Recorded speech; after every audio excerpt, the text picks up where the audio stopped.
Hello students, तो आज जो हम टॉपिक यहाँ पे सीखने जा रहे हैं वो टॉपिक है एडजॉइंट ऑफ ए। अब एडजॉइंट ऑफ ए निकालने से पहले हम इसमें दो टॉपिक और सीखेंगे। बहुत छोटे छोटे टॉपिक है। सबसे पहला है किसी भी मैट्रिक्स का माइनर्स कैसे निकालते हैं। राइट। सो माइनर्स निकालने के लिए हम यहाँ पे क्या करते हैं। सो माइनर्स जो निकलते हैं वो पोजीशन वाइज निकलते हैं। फॉर एग्जाम्पल यहाँ पे हम में एम वन वन पोजीशन का माइनर निकाल। Right. So in that case हम क्या करेंगे। देखो वन वन पोजीशन कौन सी होगी, ये होगी। राइट। सो इसमें हम क्या करेंगे, इसे और इसको छोड़ देंगे। बाकी बचा ये दोनों, तो इन दोनों का मैट्रिक्स बना करके हम यहाँ पे लिख लेंगे। तो ये आएगा 0 1 -2 then -1। Now again M 1 2। So M 1 2 के लिए इसको और इसको हम इग्नोर करेंगे, तो बचा क्या 2 1 0 -1। तो यहाँ पे आ जाएगा, ये मैट्रिक्स बनेगी 2 1 0 -1। अगेन यहाँ पे हम अब लेंगे M 1 3। तो M 1 3 के लिए क्या आएगा हमारे पास। M 1 3 के लिए देखो ये होगा M 1 3, तो ये और ये हमारा क्या कहते हैं, मतलब इग्नोर किया जाएगा, बचेगा ये मैट्रिक्स। तो इसमें 2 0 0 -2 ले लेंगे। तो यहाँ पे आ जाएगा M 1 3।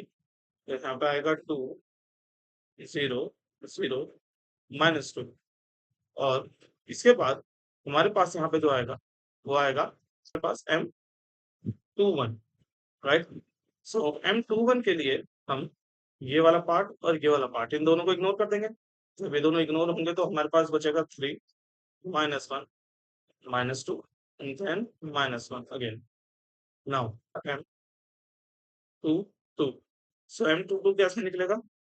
यहाँ पे ये वाला पोजीशन आ जाएगा M 2 2, तो ये और ये इसको हम इग्नोर करेंगे, बचा क्या 2 -1 0 इसका हम यहाँ पे मैट्रिक्स बना लेंगे 2 -1 0 -1। नाउ M 2 3 ये सब कॉलम। अब इसमें यहाँ से यहाँ तक का ये दोनों पार्ट हमारा इग्नोर करेंगे हम। सो 2 3 0 -2 यहाँ पे आ जाएगा। ये आएगा 2 3 0 -2। नेक्स्ट हमारे पास है यहाँ पे M 3 1। सो M 3 1 में मेरे पास ये पोजीशन में आएगा, तो बचेगा क्या 3 -1 0 और 1। ठीक है ना। सो यहाँ पे मेरे पास आ जाएगा M 3 1 है तो 3 -1 0। नेक्स्ट हमारे पास आएगा M 3 2। यहाँ पे आएगा हमारे पास M 3 2 के लिए। ठीक है, थर्ड रो सेकंड कॉलम ये हम जो है तो 2 -1 2 1 ये आ जाएगा। तो हमारे पास यहाँ पे आएगा 2 -1 2 1। नेक्स्ट है मेरे पास M 3 3। सो M 3 3 क्या हो जाएगा हमारे पास, ये थर्ड रो थर्ड कॉलम। तो यहाँ पे हमारे पास बचेगा 2 3 2 0। तो यहाँ पे आ जाएगा 2 3 2 0। अब जब हम इसको सॉल्व करेंगे तो इन सब का हम माइनस निकालेंगे। तो माइनस के लिए हम कैसे करते हैं, माइनस के निकालेंगे इसको इससे मल्टीप्लाई माइनस इसको इससे मल्टीप्लाई। तो हमारे पास आ जाएगा 0 इंटू -1 माइनस -2 इंटू 1। ठीक है, तो इससे हमारे पास जो यहाँ पे आंसर आएगा वो आंसर आएगा हमारा 2। राइट, ये इसका आंसर 2 है। नेक्स्ट ऐसे ही यहाँ पे हम क्या करेंगे, 2 इंटू ये इससे मल्टीप्लाई, तो 2 इंटू -1 -2 और ये इससे मल्टीप्लाई तो -0। तो आंसर आ जाएगा -2। इसमें इससे मल्टीप्लाई तो -4 देन -0 इंटू 0 0 सो -4 आंसर आएगा। देन यहाँ पे 3 इंटू -1 -3 -2 इंटू -2 इंटू -1 +2 सो -5। नेक्स्ट ऐसे ही यहाँ पे 2 इंटू -1 -2 से यहाँ पे आ जाएगा -0। यहाँ -2 यहाँ 2 into -2 -4 -0 into 3 0 then again 3 into 1 3 -0 into -1 0। तो यहाँ पे -4 यहाँ 3 यहाँ पे आ जाएगा 2 इंटू 1 2 -2 इंटू -1 -2 अभी माइनस माइनस प्लस हो जाएगा तो आंसर आएगा 4। यहाँ पे आ जाएगा 2 इंटू 0 0 -2 3 जब 6 -6। देखिए ये होते हैं हमारे माइनस। ठीक है, अब माइनर के बाद हमें जो दूसरी चीज देखनी है, दूसरी चीज समझनी है, वो है कोफैक्टर्स। राइट, अब हम कोफैक्टर्स समझेंगे कैसे निकालना। सो कोफैक्टर्स मेरे पास ये करना होता है कोफैक्टर्स को हम ए आई जे, इसे हम एम आई जे से डिनोट करते हैं। आई यहाँ पे रो है, जे इसमें कॉलम, और इसको ए आई जे से डिनोट करते हैं। यहाँ पे आई जो है वो रो है और जे कॉलम। और इसका बस आप इसे ध्यान रखोगे, -1 की power I plus J multiply by M I J, right. यहाँ पे आई और जे की जो भी वैल्यू रहेगी, मतलब ये रो और कॉलम के अकॉर्डिंग डिपेंड करती है, वो पुट करेंगे। और उसी पार्ट का माइनर अगर पहले से फाइंड कर रखा है तो लिख लेंगे, अगर पहले से नहीं फाइंड कर रखा है तो भाई करना पड़ेगा। जैसे हमने यहाँ पहले से कर रखा है तो हम इसे डायरेक्ट कर लेंगे, जैसे a11 इज इक्वल्स टू -1 की पावर 1 प्लस 1।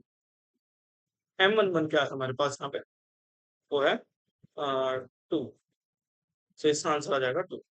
नाउ a12 यहाँ पे हो जाएगा हमारे पास -1 की पावर 1 प्लस 2, और यहाँ पे है -2।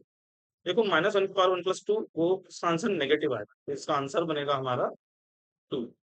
देन a13 इसमें हमारे पास आएगा -1 की पावर 1 प्लस 3, एंड m13 क्या है हमारा, ये -4, सो इसका आंसर आ जाएगा -4। देन यहाँ पे a21 यहाँ पे आ जाएगा हमारा -1 की पावर 2 प्लस 1, और m21 क्या था, -1, तो यानी आ जाएगा प्लस का फाइव। a22 यहाँ पे -1 की पावर 2 प्लस 2 मल्टीप्लाई में a22 क्या है हमारा, -2, सो इसका आंसर आ जाएगा -2। यानी a23 यहाँ हो जाएगा -1 की पावर 2 प्लस 3, और a23 क्या है हमारा, -4, सो यहाँ पे आंसर आ जाएगा प्लस। a31 तो ये आ जाएगा -1 की पावर 3 प्लस 1, और a31 क्या है, 3, तो इसका आंसर आ जाएगा 3। नाउ a32 अब हो जाएगा हमारे पास -1 की पावर 3 प्लस 2, और मल्टीप्लाई में हो जाएगा हमारे पास 4, तो इसका आंसर आएगा माइनस, यानी 3 यहाँ पे हमारे पास आएगा -1 की पावर 3 प्लस 3, सो यहाँ पे हमारे पास आ जाए, यहाँ है -6, सो ये हो जाएगा आपका -6। अब इसके बाद का स्टेप समझेंगे। इसके बाद का स्टेप हमारा सिंपल सा ये है कि हम ये जितने भी कोफैक्टर्स है ना, उनको उन्हीं की पोजीशन पे लिख दें। जैसे यहाँ पे है a11 a12 a13 a21 a22 a23 a31 a32 a33, right. अब अगर मैं इनको इन्हीं की ही पोजीशन पे लिखूं तो मेरे पास एक क्या बनेगा, मेरे पास यहाँ पे एक ऐसा मैट्रिक्स बन जाएगा जिसमें यहाँ पे है 2 2 -4, देन 5 -2 4, देन यहाँ पे 3 -4 -6, ठीक है। देन हम इसके बाद करेंगे ट्रांसपोज, और ये ट्रांसपोज करने से हमारे को मिल जाएगा एडजॉइंट ऑफ, सो ये एडजॉइंट ऑफ ए हो जाएगा, एडजॉइंट ऑफ ए हो जाएगा हमारा। देखो रो को कॉलम की तरह लिखेंगे, तो ये जो रो है इसको यहाँ ऐसे कॉलम की तरह लिख देंगे, तो ये हो जाएगा 2 2 -4, एंड इस रो को यहाँ पे कॉलम की तरह लिखेंगे, तो हो जाएगा 5 -2 4, देन इस रो को यहाँ कॉलम की तरह लिख देंगे, ये हो जाएगा 3 -4 -6, सो ये हो गया हमारा एडजॉइंट ऑफ द मैट्रिक्स। कोई प्रॉब्लम किसी भी स्टूडेंट को, अगर कोई प्रॉब्लम हो तो आप प्लीज मुझे कमेंट सेक्शन में बताइए। जैसा भी कोई आपकी कोई प्रॉब्लम आती है, कोई क्वेश्चन आपको पूछने हो, तो आप मुझसे कमेंट सेक्शन में आकर के पूछ सकते हैं, और मैं आपको नेक्स्ट वीडियो में आपकी उस प्रॉब्लम को सिंप्लीफाई कर दूंगा। तो बाय।